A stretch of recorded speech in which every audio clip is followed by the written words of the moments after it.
Hello guys. तो कल हमने स्ट्रीम करा था 19 जुलाई का आरएनए बाय अंकित अवस्थी का। तो कल वो मेरे को इतना पसंद आया था, तो मैंने सोचा तो आज भी इसे देखते हैं, क्योंकि 20 जुलाई हर दिन नहीं मिल जाती। तो चलिए इसको देखते हैं।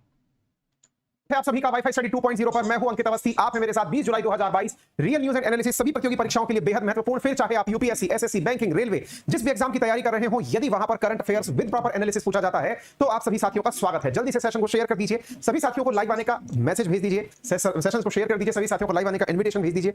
पेन पेपर हाथ में रखिए, इंडिया और वर्ल्ड का मैप साथ में रखिए और जानना शुरू करिए क्या कुछ घटित हुआ है पूरी दुनिया में आज के इस सेशन के पूर्व। साथियों, हमेशा की तरह सेशन की शुरुआत में हमारे रेफरल कोड के बारे में जानकारी। रेफरल कोड है अंकित 10, जिसका यूज करके आप अनअकैडमी पर 10% डिस्काउंट प्राप्त कर सकते हैं इन जनरल डेज। लेकिन नाउ डेज अनअकैडमी के ऑफर्स पर, चाहे एसएससी हो, रेलवे हो, बैंकिंग हो, यूपीएससी हो, सभी जगह पर अंकित 10 रेफरल कोड से 20% डिस्काउंट ऑफर किया जा रहा है। 22 तारीख तक ये ऑफर चल रहा है। यूपीएससी कैटेगरी में ये ऑफर और ज्यादा खास हो जाता है, क्योंकि 20% 22 तारीख तक तो मिल ही रहा है। इसके साथ साथ आपको 20 बुक्स भी प्रिंटेड मटेरियल फॉर्म में, जिसमें की पूरी यूपीएससी की प्रिपरेशन के लिए जो रिक्वायर्ड किताबें हैं वो सारी आपको यहां पर उपलब्ध कराई जा रही हैं। तो आप इसे ज्वाइन कर सकते हैं, आप इस सेशन को परचेज कर सकते हैं। आज का मोटिवेशन है, be so busy improving yourself that you have no time to criticise others.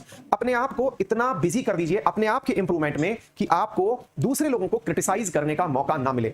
अक्सर ऐसा होता है कि जब हम क्रिटिसिज्म मोड में यार होते हैं, ऐसे किसी में का बहुत क्रिटिसिज्म कर रहे होते हैं, तो वास्तविकता ये होती है साथियों कि क्रिटिसिज्म तो अपने लेवल पर चल रहा होता है, लेकिन हम ये भूल जाते हैं कि हम क्रिटिसिज्म करते करते कब अपनी कमियों को दूसरे में देखना शुरू कर देते हैं। वास्तविकता में क्रिटिसिज्म के अंदर हम जिन चीजों का विश्लेषण कर रहे होते हैं वो कहीं ना कहीं हमारे भीतर की कमियां होती हैं।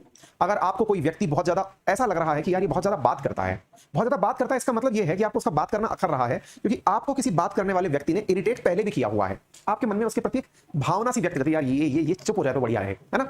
असल में क्रिटिसिज्म करने में आपको सामने वाले की नेगेटिविटी भी प्रभावित कर रही होती है, उसका व्यक्तित्व भी आपके शरीर में आ रहा होता है, आप उसकी हरकतें जाने अनजाने में ही करने लगते हैं। कई बार आप किसी को क्रिटिसाइज करते करते उसकी नकल निकालने लगते हैं, धीरे धीरे आपको पता ही नहीं चलता कि आपके शरीर में भी उसके गुण कब आने लग गए। इस प्रकार की प्रवृत्तियां जो है वो सामान्यतया आपको परेशान कर सकती हैं। क्रिटिसिज्म से अच्छा है आप अपने आप को सुधारते चलें। जो कमियां दूसरे में हैं, आपको पता चल गई कि कमियां हैं, आप अपने अंदर ऐसी कमियां ना रखें ये सोचकर कि यार मेरे अंदर होगा तो लोग कितना भला बुरा मेरे बारे में भी कहेंगे, है ना। तो चलिए इसी के साथ में आज के सेशन की शुरुआत कर सकते हैं। नमन, बीनो, उमाकांत, देवानंद, लक्ष्य, अभिनय, नवकुश, नमन, प्रणाम, सुजीत, राहुल, वैभव, कार्तिक, सूरज, नारायण, हेमंत, कार्तिक, प्रतीक, सभी साथियों को वेरी गुड इवनिंग। सेशन को जल्दी से शेयर कर दीजिए अपने सभी साथियों के साथ में, और सभी साथियों को लाइव आने का इन्विटेशन भेज दीजिए। आज मैं थोड़ा सा डिस्टर्ब सा हूं, है ना। और डिस्टर्ब सा क्यों हूं, क्योंकि असल में क्या है, मैंने आज आपके कैमरे के जस्ट पीछे कमेंट बॉक्स लगा लिया है, कमेंट बॉक्स टीवी लगा ली पूरी की पूरी। तो मुझे आपकी तरफ देखने का कम और कमेंट बॉक्स देखने का मौका पूरा मिल रहा है, और मुझे इतने तेजी से कमेंट निकलते हुए पहले की तरह दिख रहे हैं, है ना। तो हो ये रहा है कि एक विद्यार्थी ने अच्छी लाइन लिखी है कि सर अगर कभी हमारा कॉन्फिडेंस डाउन होने लगे तो माता पिता की तरफ देख लेना चाहिए।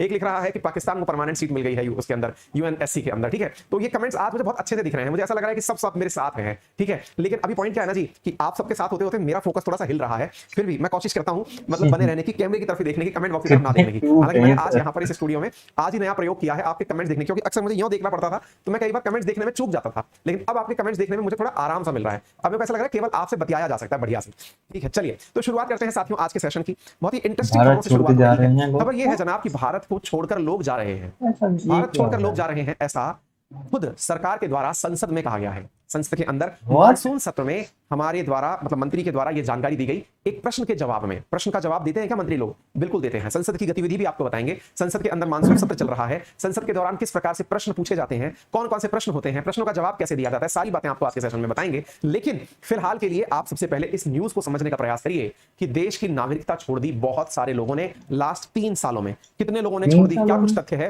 तो साथियों 3 सालों में 3.92 लाख, यानी लगभग 4 लाख ही कह दो, 3.92 4 लाख सिटीजन्स जो हैं उन्होंने भारत की नागरिकता छोड़ दी कि छोड़ हमें दी। नागरिक रहना ही नहीं है, और नागरिकता छोड़ करके वो दूसरे देशों में जाकर के रहने चले गए और वहीं की नागरिकता प्राप्त कर ली।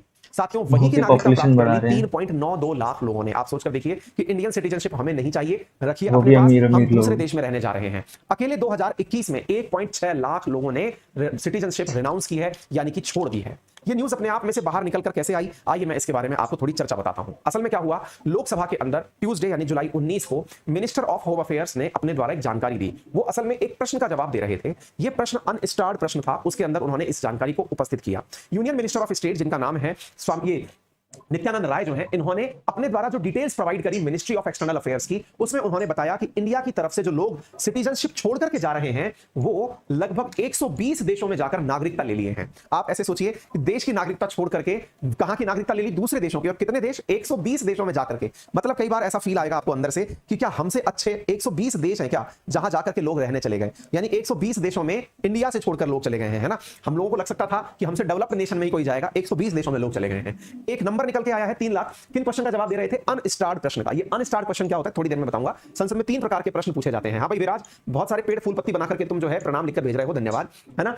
हाँ जी, तो यहां पर मैं क्या बोल रहा हूं कि यहां पर अनस्टार्ड प्रश्न का क्या मतलब होता है। असल में संसद की कार्रवाई में 3 प्रकार के प्रश्न पूछे जाते हैं, स्टार्ट प्रश्न, अनस्टार्ड प्रश्न और शॉर्ट नोटिस प्रश्न। स्टार्ट प्रश्न का मतलब होता है, क्वेश्चन का मतलब होता है कि आप उन क्वेश्चन का आंसर जो है वो ओरली चाहते हैं ताकि उस पर सप्लीमेंट्री क्वेश्चन पूछा जा सके, आपसे वाद विवाद किया जा सके। वहीं दूसरी तरफ अनस्टार्ड प्रश्न होते हैं जिसमें कि आपको लिखित में आंसर चाहिए होता है, लिखित वाले आंसर। एक होता है शॉर्ट नोटिस प्रश्न, यानी कि अल्प सूचना के अंदर महत्वपूर्ण प्रश्न, 10 दिन का कुछ टाइम नोटिस पीरियड होता है, वो भी मैं आपको इसके अंदर बताऊंगा। अब सवाल बनता है सर ये जो 3,92,000 गए हैं, गए कहां हैं? तो साथियों ये फिगर निकल के आया कि इनमें से 1,70,000 लोग जो है ना, उन्होंने अमेरिका की सिटीजनशिप प्राप्त करी, यानी कि कुल मिलाकर के लगभग 3,92,000, 93,000 पकड़ लो। इनमें से 1,70,000 यानी लगभग 40% से ज्यादा लोग जो है ना इस पूरी आबादी में से अमेरिकन सिटीजनशिप प्राप्त करने के लिए गए हैं। इसके बाद में सेकंड लार्जेस्ट जो फिगर गया है 64,000 का, वो गया है कनाडा के साथ में, यानी कनाडा की सिटीजनशिप लेने गए हैं। 58,000 ऑस्ट्रेलिया की सिटीजनशिप लेने गए हैं, 35,000 यूके की सिटीजनशिप लेने गए हैं, 12,000 इटली की, 8,000 न्यूजीलैंड की, 7,000 सिंगापुर की, 6,000 के आसपास जर्मनी की, 3700 के आसपास स्वीडन की। और साथियों इंटरेस्टिंग फिगर यह है कि टॉप 10 में पाकिस्तान भी है, जहां पर 48 लोगों ने जाकर के नागरिकता ली है। यानी कि दुनिया के टॉप 10 देशों में जाकर के जहां पर इंडियंस गए हैं रहने, उनमें पाकिस्तान का नंबर भी है, वहां पर 48 लोग गए हैं। अपन कई बार डायलॉग बाजी में कह रहे होते हैं कि इनको पाकिस्तान भेजो, कुछ लोग वाकई में चले जाते हैं, मतलब आपकी बातों को सीरियसली ले लेते हैं, ऐसा है क्या? तो 48 लोग जो है वो पाकिस्तान गए हैं, ये फिगर निकल करके आया है। हालांकि इस बात को मैं सुना रहा हूं, सुनाते समय यहां पर 2 प्रकार के प्रश्न बनते हैं। गुरुजी बड़ा हंस के सुना रहे हो आप इस खबर को, बात लेकिन थोड़ी दुखद प्रकार की है। हमने कहा दुखद क्यों है? दुनिया भारत छोड़ के जा रही है, तो भाई भारत छोड़ के जा रही है तो कारण बताइए ना सर, क्यों जा रही है? तो भाई आईएएस के बारे में प्रॉपर तरीके से कारण बताएंगे।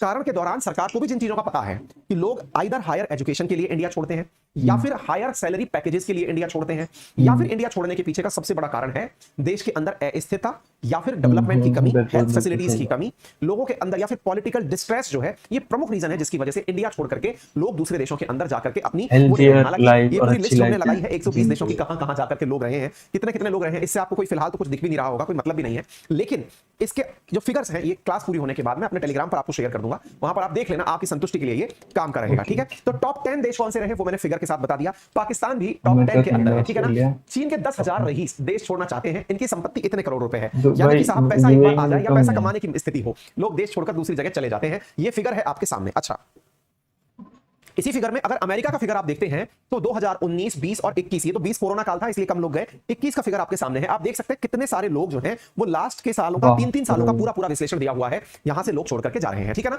तो ये एएनआई की रिपोर्ट के आधार पर सारी चीजें प्राप्त हो गई जो मैंने आप लोगों को बता दी कि ये लोग नागरिकता क्यों छोड़ रहे हैं। अब आते हैं हम पार्लियामेंट्री प्रोसीजर के ऊपर। पार्लियामेंट्री प्रोसीजर का मतलब है कि मेंबर ऑफ पार्लियामेंट ने अपने द्वारा इस राइट का उपयोग किया क्वेश्चन पूछने के लिए। सदन में 3 प्रकार के क्वेश्चन पूछे जाते हैं। कब पूछे जाते हैं? तो क्वेश्चन आवर के अंदर पूछे जाते हैं। क्वेश्चन आवर क्या होता है आइए मैं बताता हूं। असल में आप यूं समझिए कि जो हमारी संसद है ना, उसके अंदर लोकसभा, राज्यसभा, राष्ट्रपति तीनों को मिलाकर संसद कहते हैं अपन, है ना। उसमें से लोकसभा का इस समय मानसून सत्र चल रहा है, संसद का मानसून सत्र चल रहा है।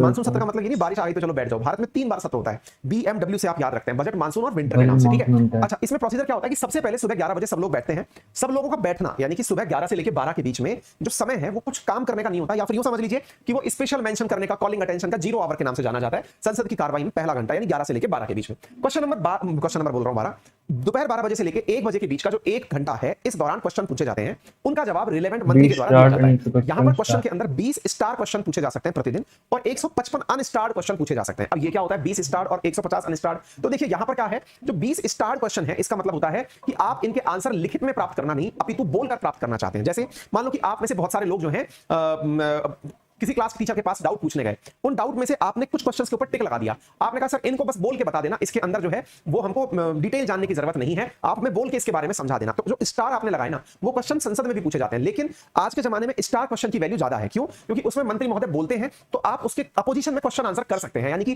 काउंटर आर्गुमेंट या कहिए तो सप्लीमेंट्री क्वेश्चन आप उसकी एवज में पूछ सकते हैं, ठीक है ना। अच्छा, इसके बाद में साथियों अनस्टार्ड क्वेश्चन क्या है? अनस्टार्ड क्वेश्चन जो यहां पर पूछे जाते हैं 155, यानी कि इन क्वेश्चंस को पहले ही पकड़ा दिया जाता है, वो बाद में इन आंसर्स को मतलब सप्लाई कर दिया जाता है कि हां भाई भाई ये पकड़िए, इनका आंसर हम आप लोगों को सबमिट कर करके दे रहे हैं। 1 बजे से लेकर 2 बजे के बीच में फिर लंच आवर हो जाता है ना, तो यहां पर 1 घंटे के लिए सब लोग लंच करने निकल जाते हैं। 2 से लेकर 6 बजे के बीच में फिर सदन की कार्रवाई चलती है, ठीक है ना। 2 से लेकर 6 बजे के बीच में सदन की कार्रवाई चलती है। इस सदन की कार्रवाई में जो भी काम होते हैं उनमें से फ्राइडे का जो आखिरी 2.5 घंटा होता है ना, वो प्राइवेट मेंबर बिजनेस के लिए, प्राइवेट मेंबर बिल्स के लिए रिजर्व रखा जाता है। बस आप इस बात को याद रख सकते हैं, ठीक है ना। उम्मीद है कि आप लोग इस बात को समझ जाए। एक बच्चा कह रहा है कि सर आजकल आज तक वालों ने भी एक प्रोग्राम का नाम आरएनए रख दिया, ये बहुत पुरानी न्यूज हो गई है भाई। पंजाब में एनकाउंटर हो गया है, बिल्कुल मैंने भी ये न्यूज सुनी है। मूसेवाला का जो मारने वाले लोग थे उनको गोली मार दी गई है, ये न्यूज मुझ तक भी पहुंच गई है, ठीक है।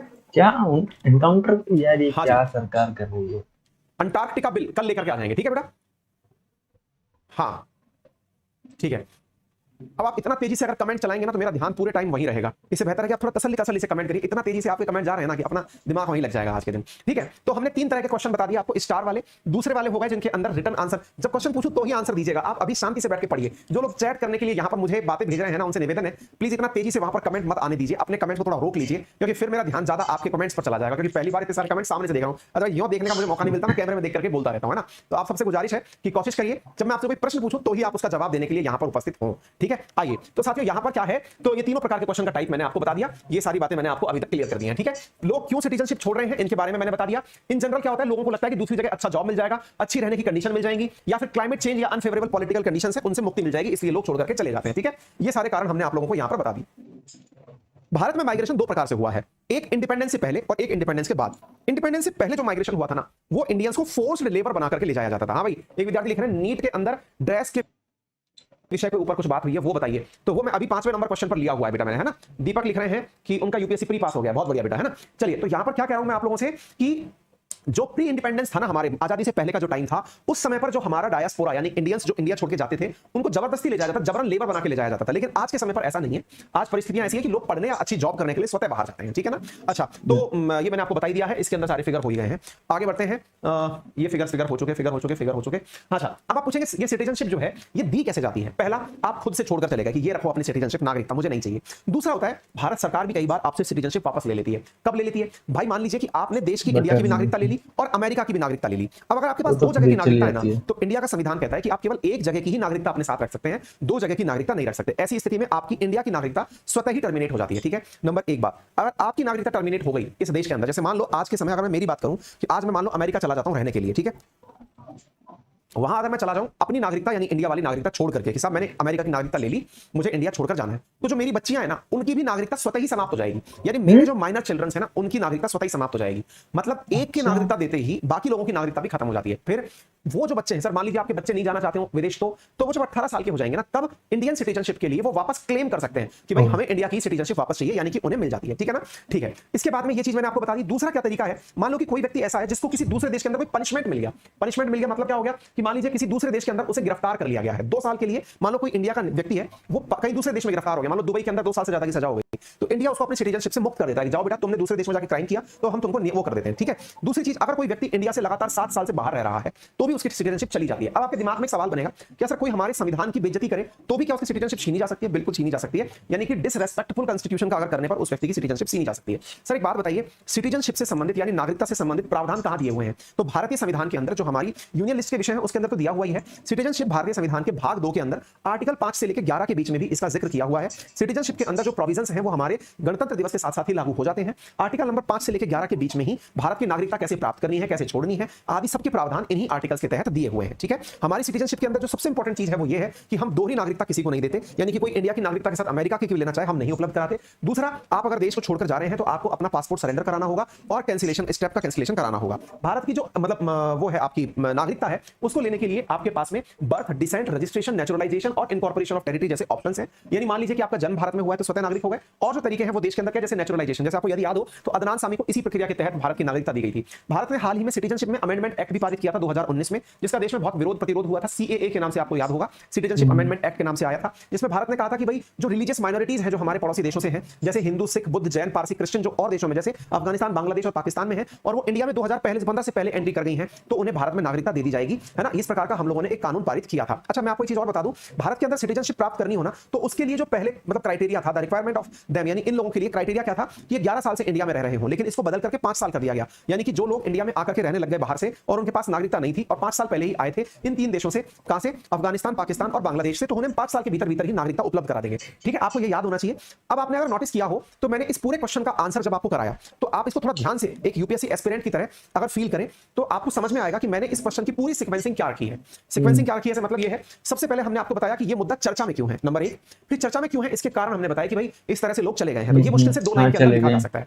इसके बाद में लोग मेजॉरिटी में कहां जाते हैं, ये भी 2 लाइन के अंदर लिखा जा सकता है। उसके बाद तीसरा विकल्प बनता है, तीसरा पॉइंट बनता है कि भाई ठीक है लोग चले गए दूसरे देशों के अंदर रहने के लिए, तो जब रहने चले गए हैं तो कारण क्या है, क्यों जाते हैं, हमने आपको कारण बता दिए जो भी मुश्किल से 2 लाइन में लिखे जा सकते हैं कि भाई ये मेजर कारण थे जिसके कारण लोग यहां से चले जाते हैं रहने के लिए। ठीक है, कारण हो चुके। अब हमने जब ये 3 चीजें आपको बता दी हैं, ये तो हो गया करंट का मुद्दा खत्म। अब इस मुद्दे के बाद में हम आपको सिटीजनशिप से जुड़ी हुई जो अन्य जानकारियां हैं, जैसे भारत की सिटीजनशिप के संबंधी कानून क्या कहता है, हमारा संविधान क्या कहता है, संविधान में क्या कोई संशोधन हुआ है या नहीं हुआ है, हमारी संविधान के तहत हमारी नागरिकता कोई दूसरा पाना चाहे तो क्या प्रावधान है, वो सारी चीजें मैंने आपको इस क्वेश्चन के अंदर दे दी। यानी कि ये क्वेश्चन अपने आप में आप खुद भी जब सेशन एंड हो जाए ना खुद से लिख के देखना कि आपको कितना पॉइंट याद रहेगा। अक्सर मैं एक लाइन बोलता हूं, यदि आप YouTube से कुछ भी पढ़ रहे हैं वो वेस्टेज ऑफ मनी है, वेस्टेज ऑफ टाइम है। यदि आप अपने पेन पेपर से कुछ भी लाइन नहीं लिखते हैं वो टाइम की वेस्टेज कहलाएगी। ठीक है ना। हाँ जी, अब विद्यार्थी लिख रहे हैं सर कोई दूसरा विदेशी जो है वो हमारे देश की नागरिकता क्यों नहीं ले लेता। पायल सिंह लिख रही है बार बार कि सर भारत की नागरिकता क्यों नहीं लेता।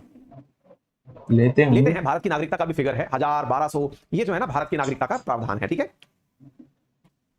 हाँ जी, सिटीजनशिप कैंसिल हो जाती है। भाई बहुत तेज कमेंट निकल रहे हैं, अपन को दिखाई कुछ नहीं दे रहा, मैं आपसे कह रहा हूं अत्यधिक जरूरी हो तो ही लिखिएगा, है ना। ठीक है, आगे बढ़ते हैं। दोहरी नागरिकता क्या है? दोहरी नागरिकता का मतलब हो गया कि दो देशों की नागरिकता आपके पास हो। असल में क्या है, अपने देश के अंदर तो दोहरी नागरिकता का मीनिंग होता है इंडिया की नागरिकता और बाहर की नागरिकता, है ना। लेकिन हमारे देश में चूंकि ये होता नहीं है। अमेरिका में डुअल सिटीजनशिप है। अमेरिका में डुअल सिटीजनशिप में क्या होता है कि अमेरिका देश की नागरिकता आपको अलग से मिलेगी और उसके किसी राज्य में जहां आप जा रहे हो रहने के लिए वहां की नागरिकता आपको अलग मिलेगी, इसको डुअल सिटीजनशिप कहा जाएगा। ठीक है, चलिए आगे बढ़े। हाँ, आगे बढ़ते हैं साथियों अगले न्यूज की तरफ। अगली न्यूज क्या है साथियों कि भारत अफ्रीका सम्मेलन इन दिनों 17 से लेकर 19 तारीख के बीच में हुआ। ये क्यों महत्वपूर्ण है आपके आज के सेशन में पता चलेगा। साथियों एक बहुत बड़ा इवेंट हुआ है देश में। क्या इवेंट हुआ? देश में 17 तारीख को CII और एग्जिम बैंक के सहयोग से 17 अफ्रीकी देशों के 40 से अधिक मंत्री इंडिया में आए हुए थे। अफ्रीका के 17 देश और उन 17 देशों के 40 से अधिक मंत्री इंडिया आए हुए थे। किस काम के लिए इंडिया आए हुए थे?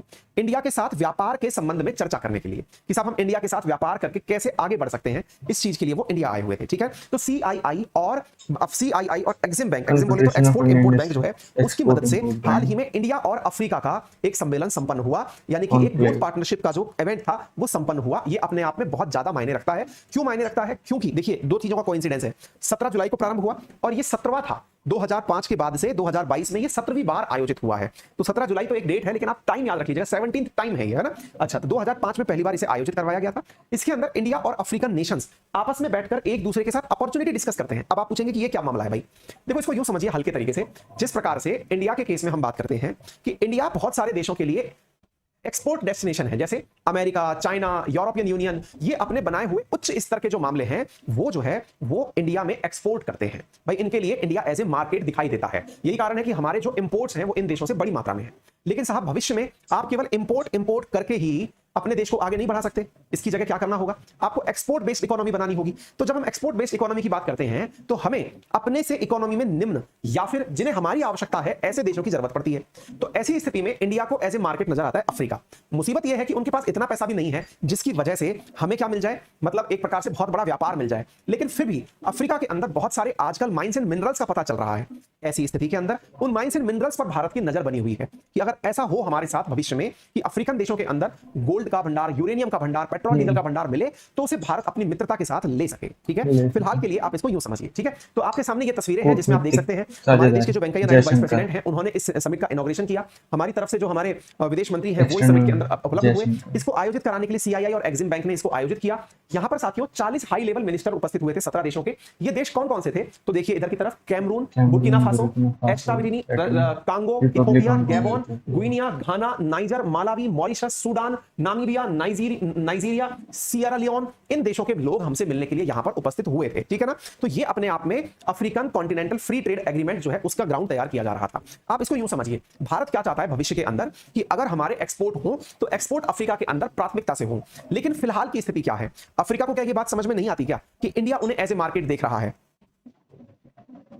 और क्या अफ्रीका को इंडिया में ऐसा क्या नजर आ रहा है जिसकी वजह से जो वो इंडिया से माल लें वो अमेरिका से ना ले ले, वो यूरोपियन यूनियन से ना ले ले, वो चाइना से ना ले ले, तो ये फिर आए क्यों हमारे पास? बड़ा इंटरेस्टिंग सवाल है ये। आपके दिमाग में ऐसा आएगा कि नहीं सर, हमारे कुछ चीजें ऐसी हैं जो हम स्पेसिफिकली हम ही लोग बनाते हैं, ठीक है ना। लेकिन मेरे प्यारे साथियों, हाँ भाई, अक्षय कुमार की कैनेडियन, हाँ कैनेडियन नागरिकता जो है वो उनकी वो वाली है, तो वो यहाँ की नहीं लेके रखे हुए हैं, यूं समझ लीजिए, है ना। हाँ जी, अब ध्यान से सुनिए आगे मैं क्या बोल रहा हूं, थोड़ा ध्यान से सुनने का प्रयास करिए। तो पॉइंट ये है कि भाई अफ्रीका को इंडिया में ऐसा क्या नजर आ रहा है, इंडिया का ही माल अच्छा क्यों लग रहा है? क्या इंडिया वाले कुछ स्पेशल बनाते हैं क्या जो चाइना नहीं बना सकता, जो यूरोपियन यूनियन नहीं बना सकता? अब यहां पर थोड़ा ध्यान से सुनना। असल में अफ्रीका वाले इंडिया से फिलहाल बेनिफिट लेने आए हैं, उन्हें इंडिया से सामान नहीं लेना है। इंडिया ने लगभग 98% अफ्रीकन सामानों को टैक्स से फ्री किया हुआ है, ड्यूटी से फ्री किया हुआ है कि आप इंडिया में सामान भेजें बनाकर तो हम उस पर टैक्स नहीं वसूलेंगे।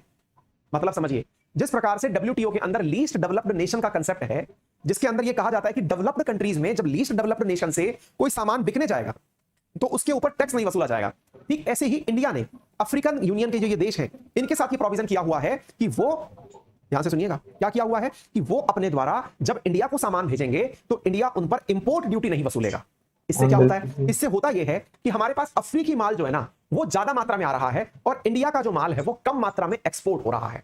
मतलब अभी भी हम अफ्रीका के केस में बात करें तो हम अफ्रीका के केस में इंपोर्ट ज्यादा कर रहे हैं, एक्सपोर्ट कम कर रहे हैं। तो सर ये हो क्या रहा है? तो मेरे भाई ये जो हो रहा है ना इसे विश्वास बहाली कहते हैं। विश्वास बहाली मतलब एक दूसरे पर विश्वास बढ़ाया जा रहा है। तो सर विश्वास बढ़ाते बढ़ाते कहां तक पहुंचे हम इतना पहुंच गए कि आज अफ्रीका के 4th लार्जेस्ट ट्रेडिंग पार्टनर जो है ना वो इंडिया है, ठीक है। यानी अफ्रीकन नेशन जिनके साथ में व्यापार करते हैं उनमें इंडिया जो है वो 4th लार्जेस्ट ट्रेडिंग पार्टनर है। ये बात आपको यहां पर समझ में आनी चाहिए। साथियों 2017 में भारत का अफ्रीका के साथ व्यापार $59.9 बिलियन का था। हालांकि ये 4th लार्जेस्ट ट्रेडिंग पार्टनर था, लेकिन कोरोना काल में थोड़ा कम हुआ, यानी $46.82 बिलियन तक हम पहुंचे। धीरे धीरे उसे बढ़ाया जा रहा है। व्यापार में फिलहाल इंपोर्ट ज्यादा है, एक्सपोर्ट कम है, ठीक है ना। उम्मीद है कि आप लोगों को यह बात समझ में आ गई हो, ठीक है। हाँ भाई, अभी कुछ लोग अभी तक पीछे वाले सवाल पर ही अटके हुए हैं, सर बॉलीवुड एक्टर दूसरे देश की सिटीजनशिप क्यों रखते हैं? यार देखो, एक सिंपल सी बात समझने का प्रयास करो। दूसरे देश की सिटीजनशिप का सबसे बड़ा तो जो बेनिफिट है ना वो एनी टाइम आने जाने का, एक तो वीजा लेने का लफड़ा ही नहीं, कभी भी निकलो और पहुंच गए। दूसरा, उनके यहाँ पर लाइफ जीने का जो स्टैंडर्ड है ना वो तुलनात्मक रूप से ज्यादा अच्छा है ना। लाइफ के अंदर जो सुविधाएं उपलब्ध कराई जाती हैं कि हॉस्पिटल, एजुकेशन या सिक्योरिटी, है ना, ये सब चीजें तुलनात्मक रूप से वहां पर ज्यादा अच्छे से मुहैया कराई जाती हैं, इसलिए लोग वहां जाना प्रेफर करते हैं, ठीक है। आप भी सब जब बड़े हो जाते हैं तो आपके दिमाग में ख्याल आता है कि मैं गांव छोड़कर शहर में रहूं। जब शहर में पहुंचते हैं तो फिर सोचते हैं और डेवलप्ड शहर में जाकर रहूं, और जो और डेवलप्ड शहर में लोग रह रहे हैं वो क्या सोचेंगे कि यहां से निकल करके विदेश जाकर रहूं। ये माइग्रेशन जो है ना ये इंसान की फितरत में हमेशा से रहा है, तो इसमें कोई नई बात नहीं है। फिर आप पूछेंगे सर एक बात बताइए, फिर वो अमेरिका वाले लोग माइग्रेशन करने की सोचते होंगे तो वो कहां जाते होंगे? भाई ऑब्वियस सी बात है कि जब इंडिया के लोग माइग्रेट करके अमेरिका जा रहे हैं, लगभग 40% लोग वहां जाकर रहने जा रहे हैं, तो वो लोग माइग्रेट होकर कहां जा रहे हैं? तो उनके लिए लगा हुआ है ना वो कौन, टेस्ला वाला एलन मस्क, वो उनको उठाकर कहां ले जा रहे हैं? मंगल पे लेके जा रहे हैं। तुम यहां मत रहो, तुम मंगल पे चलो। तो ये इंसान की प्रवृत्ति है यार, है ना। और मतलब जो लोग कहीं नहीं जा पाते वो स्वर्ग चले जाते हैं कि भाई हो गया अपना काम, अपन स्वर्ग चलते हैं, ठीक है। तो ये मतलब सीक्वेंशियल है, तो इसमें कोई ज्यादा लोड लेने की जरूरत नहीं है, ठीक है ना। इंसान की प्रवृत्ति में है, तो इससे इतना ज्यादा प्रभावित ना हो आप कि आप मतलब परेशान होकर के पूछे जा रहे हैं, ठीक है। चलिए, इसी बीच में एक चीज जो अच्छी हुई वो क्या है, जब 17 देश आए तो इनमें से मॉरिशस नाम का जो देश है ना, जो कि अफ्रीकन देश है ना, उसने क्या किया, हम मालदीव्स और मॉरिशस में कंफ्यूज हो जाते हैं, याद रखिएगा। मॉरिशस अफ्रीका यानी वेस्टर्न जो हमारा दक्षिण वाला जो हिस्सा है ना, कॉन्टिनेंट दक्षिण का जो हिस्सा है उस तरफ स्थित है। मॉरिशस ने भारत के साथ में economic cooperation and partnership agreement किया है, जिसे आप सीईसीपीए के नाम से जानते हैं। इसी मीटिंग के दौरान उन्होंने अलग से इंडिया के साथ बैठ करके बातचीत करी है, ठीक है ना। उम्मीद है कि आपको यह बात समझ में आ गई हो, ठीक है। चलिए, यहां तक समझ में आ गया, क्लियर हो गया होगा। मैंने सारी बातें आप लोगों को यहां पर क्लियर कर दी है, क्या रहा कैसे रहा, ठीक है। चलिए, सेशन को बढ़ाते चलिए, सेशन को शेयर करते चलिए सभी साथियों के साथ। जो लोग पूछ रहे हैं कि ये क्या है, कुछ नहीं है, गर्म पानी है, उसमें ग्रीन टी डली हुई है ना, तो उसको पी रहा हूं ताकि थोड़ा गला सिकता रहे, बोलते रहने में दिक्कत ना आए, ठीक है। चलिए आगे बढ़े। हाँ भाई, शिव कुमार पाल लिख रहे हैं लव यू सर, ये कोई नया प्रकार का लव यू आया है क्या? पायल सिंह लिख रहे हैं सर हमें आपसे मिलना है, आशीर्वाद। बिल्कुल स्वागत है आपका, एनी टाइम पधारें आप। एनकाउंटर वाला एक सेशन हो जाए, हाँ कोशिश करता हूं, अगर उसमें कुछ कंटेंट काम का निकलेगा तो यहां ले लेंगे, नहीं तो फिर कहीं और कर देंगे, है ना। तो एनकाउंटर वाला सेशन कर देंगे भाई, कल याद रखना भाई, एनकाउंटर वाला सेशन करना है, ठीक है। चलिए आगे बढ़े।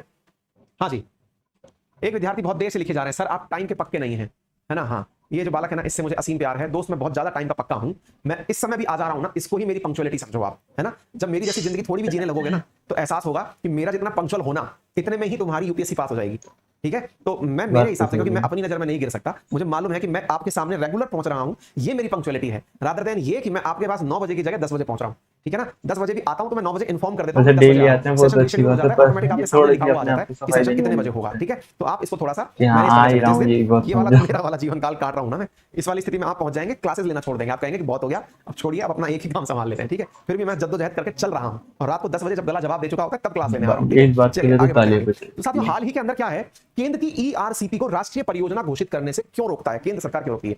आप में से कुछ लोगों ने कल मुझे एक मैसेज किया था, उनमें से कुछ विद्यार्थियों का कहना था कि सर भारत के अंदर जो राजस्थान है, राजस्थान के अंदर ईस्टर्न राजस्थान कैनाल प्रोजेक्ट जो ईआरसीपी है, उस परियोजना के बारे में सेशन लेकर आइएगा। क्योंकि मैं तो राजस्थान में बैठा हुआ हूं, तो मुझे क्या लगा कि मेरे लोकल न्यूज़ है, इसे आप लोगों से शेयर करने की क्या जरूरत है। लेकिन जब मैं आपके पास से ये मैसेजेस सुना कि सर उसे जरूर शेयर करिएगा, तो मैं आज आपके सामने एक जबरदस्त न्यूज़ सुनाने जा रहा हूं। ये आप सबके काम की क्यों है ये भी समझ में आ जाएगा। बहुत इंटरेस्टिंग न्यूज़ है।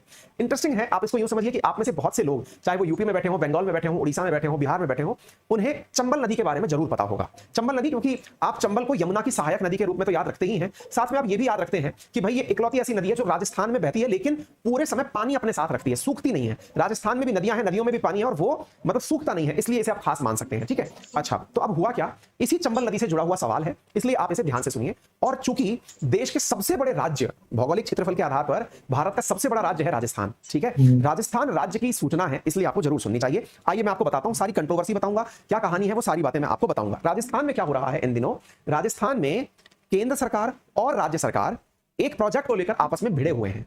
प्रोजेक्ट का नाम है ERCP, eastern Rajasthan canal project, पूर्वी राजस्थान नहर परियोजना। ठीक है, इसको कई जगह पूर्वी नहर परियोजना भी बोल देते हैं। ठीक है, क्या है ये पूरी कहानी, आइए मैं आपको थोड़ा सा समझाता हूं। साथियों, आपको यहां पर कुछ होर्डिंग्स दिखाई दे रहे हैं, पीछे की तरफ आपको पोस्टर में कांग्रेस का हाथ दिखाई दे रहा होगा चुनाव चिन्ह के रूप में, साथ में आपको यहां पर एक नाम दिखाई दे रहा होगा, शायद आप देख पाए, नहीं तो मैं बता देता हूं। नाम लिखा हुआ है गजेंद्र सिंह शेखावत, इस्तीफा दो। ये गजेंद्र सिंह शेखावत जी हैं कौन?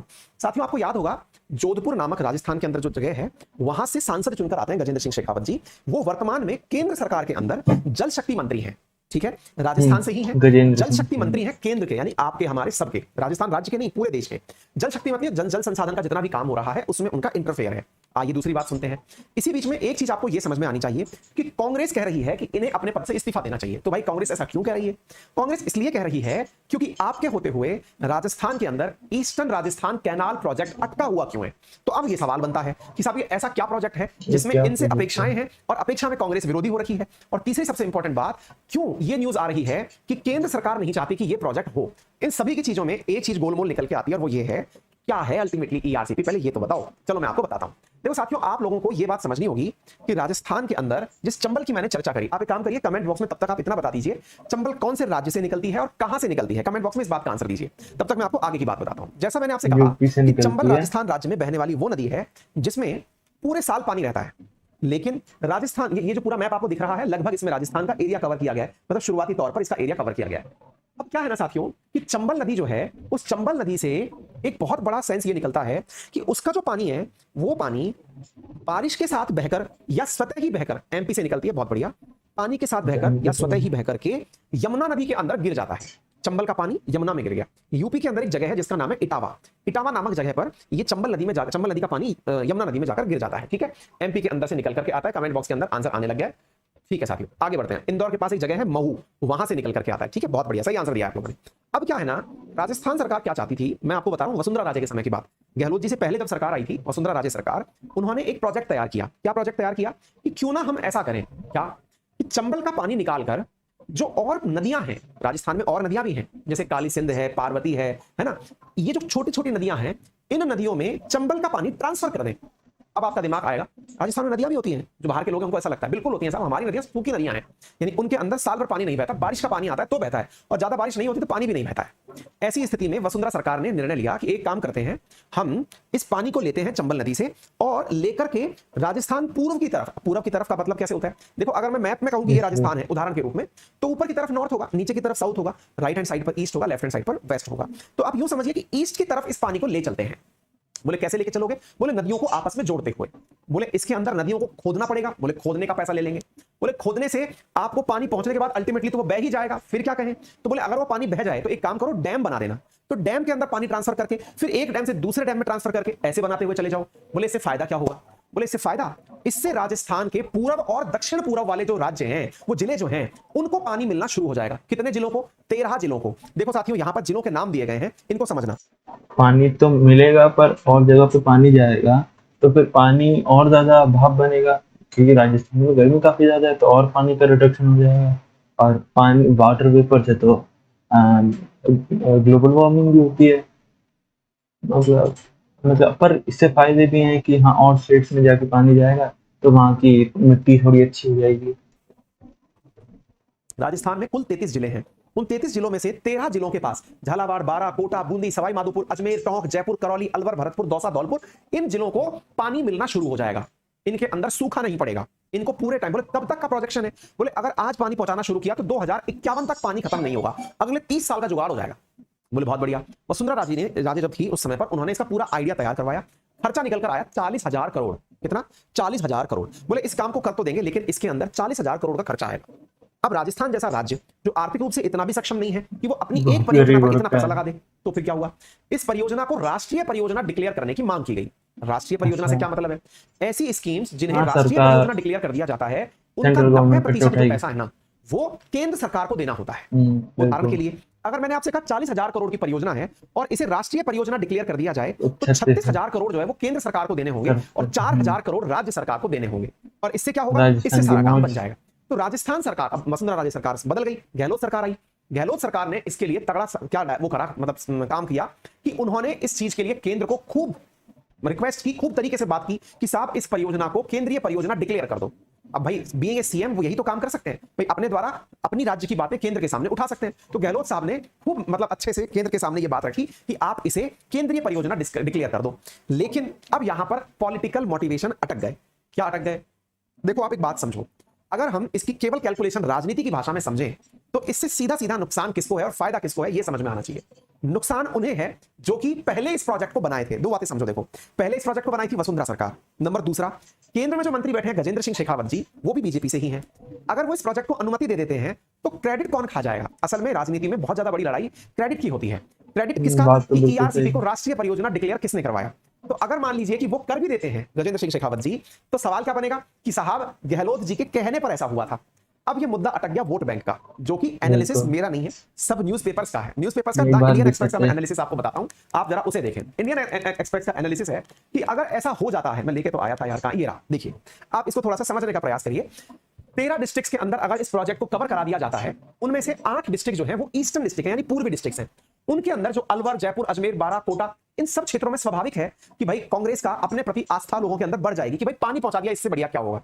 ठीक है, तो ऐसी स्थिति के अंदर ये कहा जा रहा है कि यहां पर जो एरिया है ना उसके अंदर जो सीटें हैं विधानसभा के अंदर, उसमें से 29 कांग्रेस ने जीती थी और 24 बीजेपी ने जीती थी और 6 इंडिपेंडेंट लोगों को गई थी। ठीक है, यानी कि 30 और 30 60 के आसपास सीटें हैं इन 8 जिलों में। राजस्थान के अंदर कुल 200 विधानसभा सीटें हैं, उनमें से 60 सीटें मात्र 8 जिलों में हैं। इनके अंदर अगर पानी पहुंचा दिया तो स्वाभाविक है कि इस क्षेत्र के अंदर इस पार्टी का बोलाबाला हो जाएगा कि देखो हम पानी लेकर आए। बाकी बचे जो 5 डिस्ट्रिक्ट हैं, जो ईस्टर्न मोस्ट डिस्ट्रिक्ट है, जैसे भरतपुर, सवाई माधोपुर, धौलपुर, करौली, दौसा, ये कांग्रेस और इनके बीच में 24 सीटों की यहां पर लड़ाई रहती है। यहां पर क्या है कि केवल बीजेपी एक बार जीती। तो ऐसी स्थिति के अंदर क्या है कि यहां पर अब मेजर स्थिति लगभग 80 सीटों की फंसती है। मतलब 13 जिले तो हैं, लेकिन केंद्र सरकार दे देगी तो क्रेडिट इन 13 जिलों में 80 सीटें ऐसी हैं जिन पर कि चुनाव लड़े जाएंगे और राजस्थान में अगले ही साल चुनाव है विधानसभा के। ऐसी स्थिति में ईआरसीपी परियोजना को राष्ट्रीय परियोजना डिक्लेयर करने की बहुत तगड़े तरीके से कांग्रेस के द्वारा मांग की जा रही थी। आपको ये तस्वीरें दिखा करके मैं इस बात को समझा भी सकता हूं कि देखिए कितना गजब तरीके से धरना प्रदर्शन चल रहा है कि साहब इसको ईआरसीपी को राष्ट्रीय परियोजना डिक्लेयर करो। तो उम्मीद है कि आपको ईआरसीपी समझ में आ गया होगा और उसका राष्ट्रीय परियोजना डिक्लेयर करने का मीनिंग समझ में आ गया होगा। लेकिन फिर एक ट्वीट आता है। अब वो ट्वीट क्या है जरा वो देखिए। ये वो फैक्ट है ज्योग्राफी के कि कितना परसेंट मीठा पानी, वाटर मीठा पानी, वो सब हम बाद में आप भी पढ़ सकते हैं। अशोक गहलोत जी ने एक ट्वीट किया आज से 10 दिन पहले, 15 दिन पहले, कि केंद्र सरकार का जल शक्ति मंत्रालय ने राजस्थान सरकार को पूर्वी राजस्थान नहर परियोजना का काम रोकने के लिए कहा है।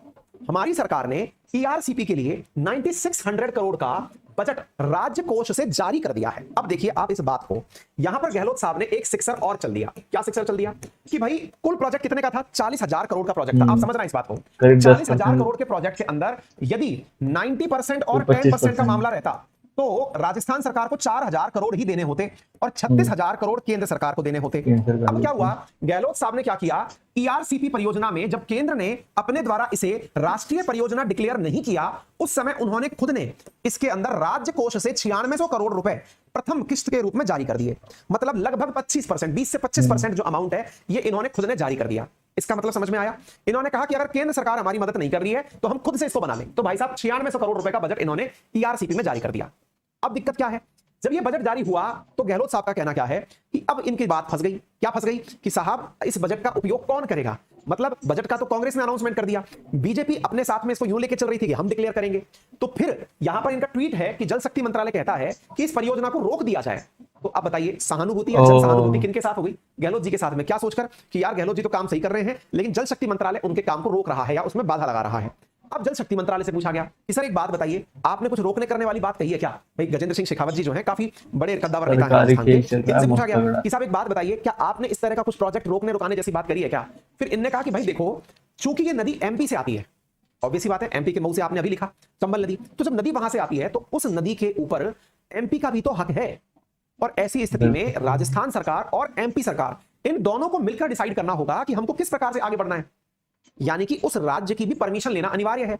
आप राष्ट्रीय परियोजना इसको डिक्लेयर कर लें, उधर से एमपी बोल दे कि मुझे पानी की जरूरत है, मैं अपने यहां पर कैनाल निकाल रहा हूं, पता चले कि आपकी राष्ट्रीय परियोजना डिक्लेयर हो गई, पानी मिला नहीं और पानी खराब हो गया, यानी कि आपका पूरा पैसा पानी हो गया। ठीक है, तो ऐसी स्थिति में दोनों राज्य आपस में पहले बैठ जाएं, इस विषय को लेकर बैठ जाएं कि कल को एमपी ये दावा ना कर दे कि इस पानी को मैं ही रखूंगा और मैं रखूंगा या फिर नहर बना करके मैं अपने राज्य में काम में लूंगा। इसलिए आपस में एक बार टेबल टॉक कर लो। यह है सारा मसला। उम्मीद है कि आपको ईआरसीपी समझ में आ गया होगा। कौन कौन सी नदियां इसके अंदर बताई जा रही थी, तो मैंने आपसे कह दिया, पार्वती, काली सिंध जैसी या कुन्नू जैसी नदियां जो है इनके अंदर पानी जाने की बात थी और 2051 तक पानी आ सकता है। ऐसे ही राजस्थान के अंदर इंदिरा गांधी कैनाल प्रोजेक्ट है साथियों, जो कि राजस्थान के वेस्टर्न राजस्थान एरिया में बढ़िया मात्रा में पानी पहुंचा रहा है। ठीक है, तो उम्मीद है समझ में आ गया होगा। अगर आ गया हो तो सेशन को शेयर और लाइक करना बिल्कुल मत भूलिएगा, मैंने बहुत डिटेल से आपको समझाने का प्रयास किया है। ठीक है, गोलू कुमार का कमेंट आ रहा है, बाबा गुजरात गुरु जी अगर आज आप नाम ले लेंगे तो समझ जाएंगे। अब भाई निकल गया ऊपर, तुम समझ जाते इतनी देर में आगे निकल गया है ना। आपके यहाँ पे विधानसभा का चुनाव 2023 में है, बॉर्डर बनाती है एमपी राजस्थान का। बहुत बढ़िया सर जी, आप हमारे विधानसभा चुनाव कब होंगे बता दिया। कोशी से कैसे बचें बिहार को, कोशी से कैसे बचें बिहार को, भाई राजस्थान भेज दो वो वाला पानी। ठीक है ना। हाँ जी गुरु जी, आप हमारा नाम ले लेंगे यार, नाम वाले भाई तुम्हारा नाम तो ले लेंगे, लेकिन तुम्हारा नाम इतना तेजी से ऊपर निकल रहा है ना, क्या बताएं। ठीक है, चलिए आगे बढ़े। हाँ चलिए आगे चलते हैं साथियों, अगली न्यूज की तरफ बढ़ते हैं। और अगली न्यूज क्या है अब वो सुनिए साथियों। हाल ही में पर्यावरण मंत्रालय ने एनवायरमेंट इंपैक्ट असेसमेंट के अंदर एक अमेंडमेंट किया है। एनवायरमेंट इंपैक्ट असेसमेंट क्या है वो भी मैं बताता हूं। उसमें एक संशोधन किया है। संशोधन ये कि जो बॉर्डर एरिया के पास में यानी लाइन ऑफ कंट्रोल के पास में सड़क का निर्माण हो रखा है, उस सड़क के निर्माण को यदि 100 किलोमीटर की सीमा तक अगर सड़क का निर्माण करना है तो पर्यावरण मंत्रालय से किसी भी प्रकार की इजाजत लेने की आवश्यकता नहीं है। क्या है ये मामला, आइए मैं आपको बताता हूं। इधर देखिए साथियों, आपके सामने यहां पर दिखाई पड़ रहा होगा, EIA एनवायरमेंट इंपैक्ट असेसमेंट ने कहा है कि यदि 100 किलोमीटर बॉर्डर एरिया से पहले सड़क निर्माण का काम करना है तो आपको उसके लिए पर्यावरण मंत्रालय से परमिशन लेने की जरूरत नहीं है। चलिए अब मैं आपको बताता हूं क्या है ये पूरी कहानी, ध्यान से सुनने का प्रयास करिएगा साथियों। असल में हमारे देश के अंदर होता क्या है, मैं थोड़ा सा बेसिक आपको चीजें बताता हूं। हमारे देश में दो तरह के प्रोजेक्ट होते हैं। एक प्रोजेक्ट कहा जाता है शेड्यूल 1 का प्रोजेक्ट और एक होता है शेड्यूल 2 का प्रोजेक्ट। अब ये क्या होता है थोड़ा सा बेसिक रूप से समझिए। मान लो कि मैं अलवर के सरिस्का में, सरिस्का जंगल है हमारे यहाँ पर, टाइगर रिजर्व है, काफी अच्छा टाइगर रिजर्व है। अब मैं आपसे ये कहता हूं कि सरिस्का टाइगर रिजर्व में टाटा जो है ना, टाटा मोटर्स, वो आकर के अपने द्वारा एक बहुत बड़ी फैक्ट्री लगाना चाहती है। अब कॉमन सेंस लगाओ, जैसे ही मैं बोलूंगा फैक्ट्री लगाना चाहती है, आपका दिमाग तुरंत अटकेगा, सर टाइगर रिजर्व है, वो फैक्ट्री लगाने आएंगे तो उनको जमीन भी बहुत सारी चाहिए होगी। मैं चिंता मत करो, जमीन में वो पेड़ काटेंगे, अपन पेड़ के हिसाब में कुछ और कर लेंगे, पैसा दे रहे हैं, रोजगार दे रहे हैं। ऐसी स्थिति में पर्यावरण मंत्रालय नजर रखता है इन सब चीजों का कि अगर कोई भी राज्य सरकार या केंद्र सरकार किसी भी प्रकार से किसी प्रोजेक्ट को अनुमति दे रही है तो उससे पर्यावरण को कितना नुकसान होगा। साथियों भारत में पर्यावरण के प्रोटेक्शन के लिए एनवायरमेंट प्रोटेक्शन एक्ट 1986 बना था। उसके आधार पर यह डिसाइड किया गया कि पर्यावरण को जब जब नुकसान होगा उसका असेसमेंट किया जाएगा, मापन किया जाएगा कि पर्यावरण को कितना नुकसान हुआ।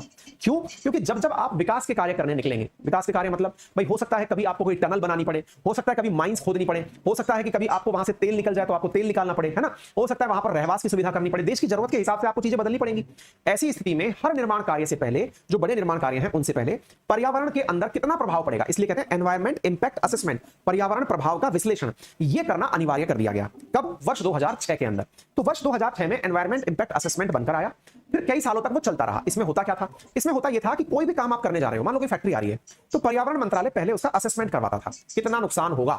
अब नुकसान होगा या तो प्रोजेक्ट को रोक दिया जाए, और अगर नहीं रोका जाए तो उसकी एवज में पैसे ले लिए जाएं। कौन लेगा? पर्यावरण मंत्रालय। सर उस पैसे का क्या करेगा? वो उस पैसे का उपयोग किसी ऐसी जगह पर जहां पेड़ पौधे और ज्यादा लगाए जा सकते हैं, वहां उस फंड को डाइवर्ट कर देगा और वहां पर और पेड़ पौधे लगवा देगा। मान लो कि 100 पेड़ मैंने यहां तो 1000 पेड़ कहीं और लगवा दिए, तो बात तो पर्यावरण में एक ही रह गई ना। तो इस प्रकार से पर्यावरण मंत्रालय इस काम को करता चलता है। ठीक है, यहां तक की बात समझ में आ गई, एनवायरमेंट इंपैक्ट असेसमेंट समझ में आ गया। वर्ष 2020 में केंद्र सरकार ने इस 2006 के नियम में संशोधन किया। 2020 के अंदर एनवायरमेंट इंपैक्ट असेसमेंट का एक अमेंडेड यानी कि सुधरा हुआ रूप लाया गया 2020 के अंदर। साथियों जो सुधरा हुआ रूप लाया गया उसमें अभी भी सुधार चल रहे हैं, सजेशंस दिए जा रहे हैं। उन सजेशंस में एक सुधार लागू किया गया है जिसको मैं आज न्यूज के रूप में पढ़ा रहा हूं। क्या? कि यदि बॉर्डर के 100 किलोमीटर के दायरे तक कोई भी सड़क का निर्माण होगा तो उसके लिए पर्यावरण मंत्रालय से पूछने की भी जरूरत नहीं है। अब आप पूछेंगे ऐसा क्यों? भाई पूछना इसलिए नहीं है क्योंकि ज्यादा जरूरी देश की सुरक्षा है। जब देश ही नहीं बचेगा तो बढ़िया सांस लेके क्या करेंगे? तो पर्यावरण के लिए चीजें जरूरी जरूर हैं, जीवन जरूरी जरूर है, लेकिन उससे ज्यादा जरूरी बात देश तो की ये भी सिक्योरिटी सही है। है। ठीक है, उम्मीद है आपको पर ये न्यूज समझ में आ एनवायरनमेंट गई भी होगी, इतना इसका जरूरी विश्लेषण है। समझ में आ गया होगा। एनवायरमेंट इंपैक्ट असेसमेंट होता कैसे है, तो 4 चरणों में होता है। सबसे पहले स्क्रीनिंग की जाती है उस जगह की, फिर उसका बहुत स्कोप तलाशा सारे जाता है, इंपॉर्टेंट, फिर जनता इक्वली से इम्पोर्टेंट। कंसल्टेशन किया जाता है, फिर उसका अप्रेजल किया जाता है कि भाई कैसे कैसे इसका पैसा लेना है, तो क्या कुछ पौधे करना तो है। ठीक कहीं है, और भी 4 लगाने कदम का हैं, ये सिस्टम होता है, ये मैंने आप सबसे लोगों को चाहिए स्क्रीनिंग, इसमें। स्कोपिंग, पब्लिक कंसल्टेशन और अप्रेजल। ठीक है, समझ में आ गया होगा उम्मीद है कि क्या है एनवायरमेंट इंपैक्ट असेसमेंट। ठीक है, सारी बातें जो है मैंने भैया थोड़ा पानी ले आना यार। ठीक है, यहां तक की बातें क्लियर हो गई, समझ में आ गया। चलिए आगे बढ़ते हैं। इतना होना चाहिए कि अगर तुम 100 पेड़ काट रहे हो तो उसकी जगह 200 लगाओ, थोड़ा ज़्यादा लगाओ। गवर्नमेंट को थोड़ा प्रेशराइज करना चाहिए कि हाँ भाई, क्योंकि पेड़ तो बड़े हो गए होंगे, तो पहले ही ज़्यादा ऑक्सीजन दे रहे होंगे, एनवायरनमेंट को फायदा दे रहे होंगे। अब नहीं लगाएंगे तो उनको तो बड़े होने में टाइम लगेगा। तो उसका भी कंपनसेशन होना चाहिए पूरा बराबर बराबर, कि हाँ भाई अच्छी तरह कंपनसेट हो, कोई दिक्कत ना हो। को शेयर करने का कष्ट करते रहिए। हो सकता है कि आप लोग जो हैं इस समय तक खुद भी थक गए होंगे पढ़ते पढ़ाते, ठीक है ना, लेकिन फिर भी थोड़ी सी देर के लिए और हिम्मत रखिए। इससे अगली खबर की तरफ बढ़ते हैं। अगली खबर क्या है सुनिए साथियों।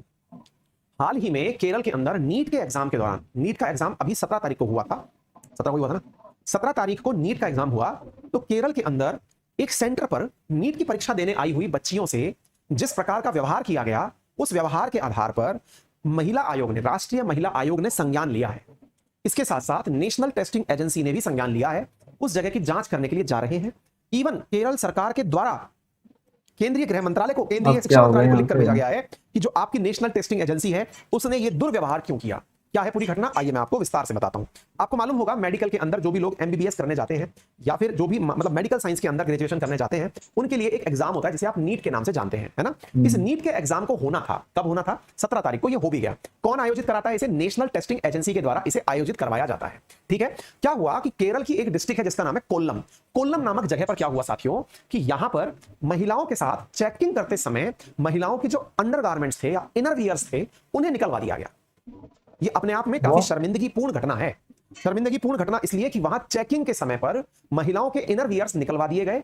और यह घटना प्रकाश में अगले दिन आई जब एक बच्ची के पिता ने सरकार के खिलाफ इस बारे में मीडिया में आकर खुलकर बातें की। इस बात की न्यूज आते ही सब तरफ से लोग एकदम साइलेंट सेटबैक में चले गए कि यह क्या था। अब ये क्यों था, इसके पीछे जब कारण पता चले तो पता चला कि नीट के अंदर जो चीटिंग होती है उसे रोकने के लिए कुछ प्रावधान किए हुए हैं। प्रावधान क्या है कि कोई भी मेटेलिक चीज अपने साथ ले जाने की जरूरत नहीं है, यानी मेटेलिक चीजें आपको अपने साथ परीक्षा में national eligibility cum entrance test में ले जाने की इजाजत नहीं है। यही कारण है कि परीक्षा देने वाले विद्यार्थियों को जाने से पहले उनकी प्रॉपर चेकिंग की जाती है। अब आप पूछेंगे कि इनर वियर्स में मेटल कहां से आ गया, तो महिलाओं के इनर वियर्स में जो हुक होता है उस हुक के अंदर मेटल लगा हुआ है। उस मेटल को भी, इनर वियर के मेटल को भी मेटल कंसीडर करते हुए उस जिले के अंदर जांच एजेंसियों ने महिलाओं के इनर वियर्स भी निकलवा दिए। यह घटना देश के अंदर बहुत ही शर्मिंदगीपूर्ण घटना की तरह मतलब लोगों के बीच में चर्चा का विषय बनी। इस विषय के ऊपर जो केरल के मिनिस्टर हैं, उनको जो केरल के जो मिनिस्टर हैं आर बिंदु, उन्होंने जो केंद्रीय मंत्री हैं एजुकेशन मिनिस्टर धर्मेंद्र प्रधान जी, उनको अपनी तरफ से पूरा लेटर लिख के भेजा कि यह घटना अत्यंत दुखद है और इस दुखद घटना के पीछे एनटीए यानी नेशनल टेस्टिंग एजेंसी के कार्मिकों का हाथ है, क्योंकि उनके डायरेक्शंस पर ऐसा हुआ था। क्या ऐसा पहले भी हुआ है? बिल्कुल हुआ है। वर्ष 2017 में एक टीचर के द्वारा ऐसा किया गया था, महिलाओं को उनके इनरवियर्स निकाल के पेपर देने के लिए कहा गया था। हालांकि उन महिलाओं को, उन 4 टीचर्स को इस विषय पर 2017 में केरल में सस्पेंड भी कर दिया गया था। ठीक है ना। तो नीट का इंफॉर्मेशन जो ब्रोशर है 2022, उसमें ड्रेस कोड प्रॉपर तरीके से लिखा हुआ था, क्या पहनना है क्या नहीं पहनना है। उसमें ऐसा कहीं पर भी मेंशन नहीं था कि महिलाओं को क्या नहीं पहनना है। Slippers and sandals with low heel are permitted but shoes are not. Proper तरीके से कि एग्जाम हॉल में क्या नहीं ले जाना है। आप लोग भी जब एग्जाम देने जाते हैं तो सारी बातें मेंशन होती है ना। तो कैंडिडेट्स को क्या चेक किया जाता है, बिल्कुल सारे मेटल डिटेक्टर। आपको मालूम होगी, अपन ने एक फिल्म देखी है, नहीं भी देखी हो तो देख लेना। फिल्म का नाम है मुन्ना भाई एमबीबीएस, ध्यान है। तो वो मुन्ना भाई एमबीबीएस के अंदर जो न्यूज निकल के आई थी वो क्या थी, मुन्ना भाई एमबीबीएस में भी तो ये दिखाया गया था ना, मुन्ना भाई किस प्रकार से ब्लूटूथ लगा के। उसके बाद आपने देखा हर परीक्षा में मुन्ना भाई दिखाई पड़ रहे थे। तो उनसे निपटने के लिए इस प्रकार के एग्जाम्स में सुरक्षा एजेंसियों को बहुत, मुन्ना भाई एमबीबीएस ने बढ़िया मनोरंजन करके पैसे कमा लिए, लेकिन उसकी वजह से देश की जांच एजेंसीज को कितना पैसा खर्च करना पड़ गया उसका आप अंदाजा नहीं लगा सकते, क्योंकि उसने लोगों के दिमाग में और आइडिया दे दिया। हालांकि उससे पहले भी होता था लेकिन इतना पब्लिक नहीं था, लेकिन अब हर आदमी के दिमाग में आइडिया आ गया, हाँ ये तो हो सकता है। तो नीट का जो ड्रेस कोड है वो मेल कैंडिडेट्स के अंदर क्या है वो आपको पता होना चाहिए, हालांकि आपका विषय नहीं है। महिलाओं के लिए भी ड्रेस कोड लिखे हुए हैं और महिलाओं के ड्रेस कोड में ऐसा कुछ भी नहीं था। इसमें यह लिखा था कि मेटेलिक और नॉन मेटेलिक ज्वेलरी अलाउ नहीं होगी, लेकिन इस प्रकार की घटना हो जाएगी, ये शर्मिंदगीपूर्ण है। और ये मैंने आपको बता दिया कि क्या घटना थी, तो घटना आपको पता चल गई है। इसके ऊपर अब संज्ञान वंज्ञान लिए जा चुके हैं। अब आने वाला समय बताएगा कि एनटीए ने अपने द्वारा एक फैक्ट फाइंडिंग कमेटी बना दी है जो इस घटना की जांच करने के लिए जाएगी। उसने अपने द्वारा एक पूरी तरह से प्रेस नोट जारी कर दिया है। यहाँ पर आप मिनिस्ट्री ऑफ एजुकेशन का देख सकते हैं, फैक्ट फाइंडिंग कमेटी बना दी है जो कि जांच करने के लिए जाएगी। फिलहाल के लिए इतना ही। उम्मीद है कि आपको ये विस्तारपूर्वक सारी बातें समझ में आ गई हो। क्वेश्चन नंबर 6 से लेकर के जो 15 तक के क्वेश्चन हैं वो आपको इसी के जस्ट नीचे पीडीएफ के फॉर्मेट में प्राप्त हो जाएंगे। थोड़ी देर बाद हमारे टेलीग्राम चैनल अंकित अवस्थी सर के ऊपर आपको प्राप्त हो जाएंगे। क्लास के अंत में जो भी चैट बॉक्स में विद्यार्थी उपस्थित हैं उन सबका भी नाम लिया जाएगा। धन्यवाद के लिए, आप लोग इतनी रात तक जगह रहते हैं उसके लिए बहुत बहुत धन्यवाद। पहले भी प्रेषित कर देता हूं। मेरा रेफरल कोड है अंकित 10 जिसका यूज करके अनअकैडमी पर इस समय किसी भी कैटेगरी में, चाहे यूपीएससी हो, स्टेट पीसीएस हो, बैंकिंग, रेलवे हो, सब जगह 20% का ऑफर चल रहा है अंकित 10 के ऊपर। आप उसे अवेल कर सकते हैं। यूपीएससी के लिए विशेष रूप से कहना चाहूंगा क्योंकि यहां पर आप लोगों को 20% ऑफ मिल ही रहा है, प्लस 20% के साथ साथ 20 बुक्स भी आपको दी जा रही है, इसलिए ये ऑफर काफी ज्यादा आपके लिए मायने रखता है। अनअकैडमी के टॉप एडुकेटर्स के द्वारा क्रिएटेड कोर्स है, पूरी तरह से प्रिंटेड मटेरियल है, लाइव क्लासेस, रिकॉर्डेड क्लासेस, सारी चीजें आपको यहाँ पर उपलब्ध कराई जाती है। लोन फैसिलिटी भी उपलब्ध है, इजी ईएमआई के ऑप्शंस में आपको क्लासेस उपलब्ध हो जाती है। ईएमआई के रूप के लिए या फिर अधिक सहायता के लिए आप हमारी टेक्निकल टीम को 7878158882 पर भी कॉल कर सकते हैं। हाँ जी, इस समय जो मेरे साथी अब तक लाइव हैं, पवन, रजनीश, विपिन, नागर, विपिन, अमिया, राधे, आकिब, सिंधु रत्न, गुलशन, अरविंद, अभिषेक, कटप्पा, दिगंबर, दुर्गेश, अविकास, पवन, संदीप, सीपी, स्वराज, सभी साथियों को बहुत सारी शुभरात्रि। बढ़िया से सोइएगा, फिर सुबह मुलाकात करते हैं। Thank you so much. आप सभी को शुभरात्रि। अपना ख्याल रखें, बड़ों का सम्मान करें, छोटों को प्यार दें, अपना व्यक्तित्व इस प्रकार से विकसित करें कि सभी लोग एक दूसरे के साथ सुरक्षित महसूस करें। तो आज की न्यूज़ तो बहुत कमाल की थी, जैसे जिस तरीके से सर ने पढ़ाया वो तो बहुत कमाल था, मज़ा आ गया, लिटरली मज़ा आ गया। और हाँ, जिसको भी सर बहुत अच्छा पढ़ाते हैं, तो जिसको भी सर का सब्सक्रिप्शन लेना हो वो अंकित 10 यूज़ करके अनअकैडमी पर कोर्स ले सकते हैं। बहुत ही ज़्यादा अच्छे डिस्काउंट के साथ आ रहे हैं जैसे कि सर ने आपको बताया। ओके, मैं मिलता हूँ आपसे नई वीडियो में। Okay, bye. Cause I've been living life right like I could just die any minute. Going for a ride.